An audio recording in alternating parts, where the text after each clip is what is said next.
अच्छा ठीक बलावा तनी तले गोड़ हाथ धोई। ठीक है बा। आ सुना तारू का अरे सब कोई अपन अपन खेत रोपता, चल काल से तुहो रोप। खेत जोते के बोरिंग चलावाई देनी हो, बिया धान वाला रोपे के मंगाई देनी हो। अच्छा बियाह के किलाई बने रोपनी करावे खातिर खाना बांध चल खेते में खा लेवे के, घाम लागी आराम फरमा लेवे के।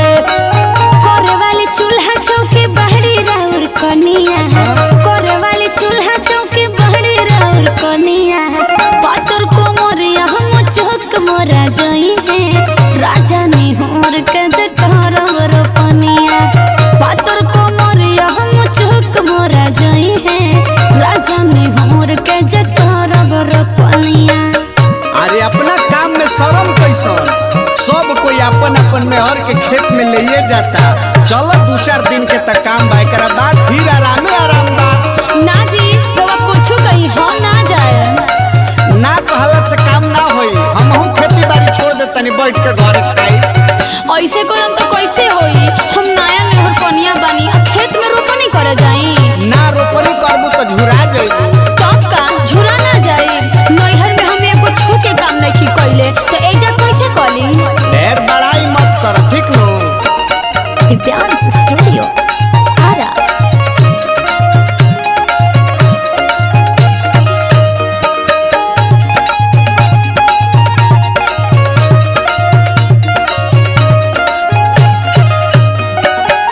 करे के खेती बाड़ी नहीं खेयो कल हो, बानी बेलूरे कैसे रोपब फसल हो। बताई कब पहले नहीं खे तो आज कैसे होई।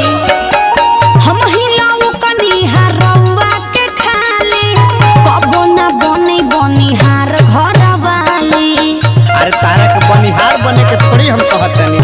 एमे का बाटे बुराई, हाथ दे बुझे बटाई। आधा आधा जे रोपाई, काम जल्दी ओराई। माथ से यहाँ चढ़ उतर है कैसे कनिया, माथ से यहाँ चढ़ उतर है कैसे कनिया। पातर को मरिया हम चौक मोरा जई है, राजा निहोर के जकर रोपनिया।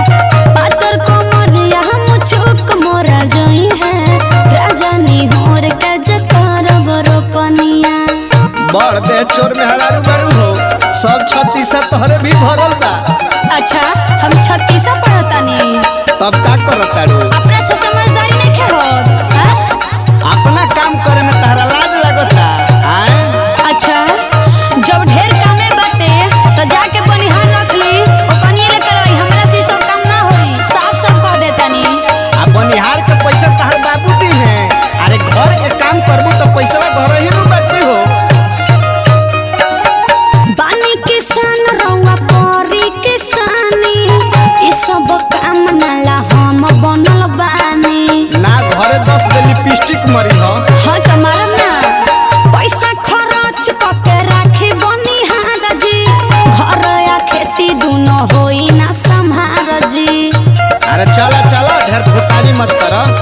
दोनों टाइम जे वेलू जे बनावा हो, बिना खेती कैसे आई भोजनवा हो।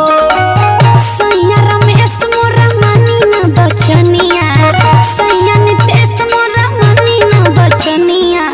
पातर को मरिया हम चौक मोरा जई है, राजा निहोर के जकर रोपनिया।